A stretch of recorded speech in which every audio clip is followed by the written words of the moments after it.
Τραπεζούντα 1919. Ο χρόνος γυρίζει πίσω. Η αστήρευτη ορεινή κουνάκαλη γεννά ακόμη ένα θρύλο.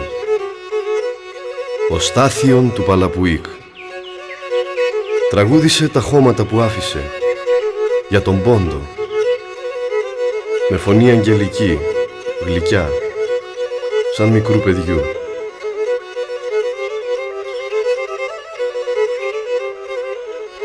Ιωνία Θεσσαλονίκης 1996. Τελευταία μαρτυρία. Μπαρμπαστάθη, έχε γεια. Ο λόγος σου τραγούδι.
Rana gidala sayiş köle tapan Rana gidala sayiş köle tapan La puli maşru es paşkim gazume